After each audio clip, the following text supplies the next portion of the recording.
PSC നിയമന ക്രമക്കേടുമായി ബന്ധപ്പെട്ട് പ്രത്യേക അന്വേഷണ സംഘത്തിന്റെ മൊഴിയെടുപ്പ് തുടരുന്നു. കമ്പ്യൂട്ടർ ഹാർഡ് ഡിസ്കുകളുടെ ഉൾപ്പെടെയുള്ള സൈബർ ഫോറൻസിക് പരിശോധനാ ഫലം ലഭിച്ചതിനു ശേഷമായിരിക്കും PSCയിലെ ഉയർന്ന ഉദ്യോഗസ്ഥരെ ചോദ്യം ചെയ്യുക. നിലവിലെ തെളിവ് ശേഖരണം പൂർണ്ണമായും പൂർത്തിയായ ശേഷം പ്രതികളുടെ പേരുകൾ അടങ്ങിയ വിശദമായ റിപ്പോർട്ട് കോടതിയിൽ സമർപ്പിക്കാനാണ് അന്വേഷണ സംഘത്തിന്റെ തീരുമാനം.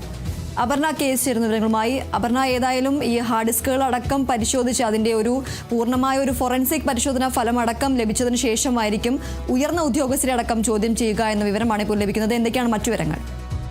ദീപ്തി, PSC പരീക്ഷയിലെ അതായത് ആസൂത്രണ ബോർഡ് പരീക്ഷാ ക്രമക്കേടിലെ പ്രത്യേക അന്വേഷണ സംഘത്തിന്റെ മൊഴിയെടുപ്പ് പുരോഗമിച്ചുകൊണ്ടിരിക്കുകയാണ്. PSCയിലെ ഉയർന്ന ഉദ്യോഗസ്ഥരെ അടക്കം ചോദ്യം ചെയ്യാനായിട്ടാണ് ഇനി SIT അടുത്തതായി നീക്കം നടത്തുക. എന്തായാലും ചോദ്യം ചെയ്യുക കമ്പ്യൂട്ടർ ഹാർഡ് ഡിസ്ക് പോലുള്ള സൈബർ ഫോറൻസിക് തെളിവുകളുടെ അല്ലെങ്കിൽ അതിന്റെ പരിശോധന ഫലം ലഭിച്ചതിന് ശേഷമായിരിക്കും. ഈ ആസൂത്രണ ബോർഡ് പരീക്ഷ ഫലം ഈ പേപ്പറുകളുടെ മൂല്യനിർണ്ണയം മാനുവലി അല്ലായിരുന്നു നടന്നത്. ഇത് ഇത്തരത്തിൽ സ്കാനർ ഉപയോഗിച്ച് സ്കാനിംഗ് വഴിയാണ് ഈ പരീക്ഷയുടെ മൂല്യനിർണ്ണയം നടത്തിയത്. അതുകൊണ്ട് തന്നെ ഈ പരീക്ഷയുടെ റിസൾട്ടുമായി ബന്ധപ്പെട്ട് ഇത്തരത്തിൽ കമ്പ്യൂട്ടറുകൾക്കും ഹാർഡ് ഡിസ്കുകൾ കേന്ദ്രീകരിച്ചായിരിക്കും പ്രധാനമായും അന്വേഷണം നടക്കുക. എന്തായാലും ഈ ആദ്യഘട്ടത്തിൽ അന്വേഷണത്തിൽ തന്നെ PSCയിലെ മുതിർന്ന 2 ഉദ്യോഗസ്ഥർക്ക് ഇതിൽ പങ്കുണ്ട് എന്ന ഒരു തെളിവ് ലഭിച്ചതായിട്ടുള്ള വിവരങ്ങൾ പുറത്തു വരുന്നുണ്ട്. എന്നാൽ ഈ ഉദ്യോഗസ്ഥർ ആരൊക്കെ എന്നുള്ളത് ഇപ്പോൾ പുറത്തു വരുന്നില്ല. കാരണം ഈ പരിശോധന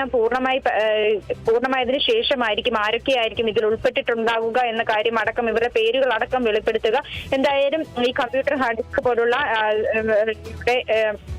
പോലുള്ളവരെ കൂടി പരിശോധന പുരോഗമിച്ചതിന് ശേഷം ആയിരിക്കും വിശദമായ ഒരു റിപ്പോർട്ട് കോടതിയിൽ സമർപ്പിക്കുക. ഈ PSC ആസൂത്രണ ബോർഡ് പരീക്ഷാ ക്രമക്കേടുമായി ബന്ധപ്പെട്ട് സമാന്തരമായ 2 അന്വേഷണങ്ങളാണ് നടക്കുന്നത്. ഒന്ന് ക്രൈംബ്രാഞ്ചിന്റെ അന്വേഷണമാണ്. കൂടാതെ തന്നെ PSCയുടെ ആഭ്യന്തര വിജിലൻസ് അന്വേഷണവും നടക്കുന്നുണ്ട്. ഇരു അന്വേഷണങ്ങളിലും ഇത്തരത്തിൽ PSC നിയമനവുമായി ബന്ധപ്പെട്ട് ഗുരുതര പിഴവുകൾ സംഭവിച്ചിട്ടുണ്ട് എന്ന് നേരത്തെ തന്നെ കണ്ടെത്തിയിരുന്നു. അതുമായി ബന്ധപ്പെട്ടുള്ള വിശദമായ അന്വേഷണമാണ് ഇപ്പോൾ പുരോഗമിച്ചുകൊണ്ടിരിക്കുന്നത്. ഇതിനിടയിലാണ് ഇന്നലെ ഗവർണറെ ഇത്തരത്തിൽ PSC സെക്രട്ടറി കാണാൻ ഇടയായത്. അവർ തമ്മിൽ കൂടിക്കാഴ്ച നടന്നിട്ടുണ്ട്. അതായത് PSC നടക്കുന്ന പരീക്ഷ തട്ടിപ്പുമായി ബന്ധപ്പെട്ടാണ് ഇരുവരും കൂടിക്കാഴ്ച നടത്തി എന്നാണ് നമുക്ക് ആദ്യം ലഭ്യമാകുന്ന വിവരം. ഈ വിവരം PSC ചെയർമാൻ MR ബൈജുവിന്റെ അറിവോട് കൂടിയല്ല എന്ന വിവരങ്ങൾ കൂടി പുറത്തു വരുന്നുണ്ട്.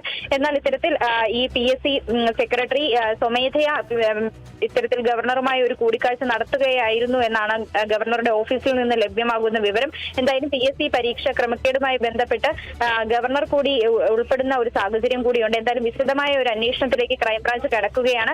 ഇനി അടുത്ത ഘട്ടത്തിൽ ഉയർന്ന ഉദ്യോഗസ്ഥരെ അടക്കം മൊഴി രേഖപ്പെടുത്താനുള്ള നീക്കത്തിലേക്കാണ് കടക്കുന്നത്. ദീപ്തി, ശരി. അപർണയാണ് വിവരങ്ങൾ നൽകിയത്.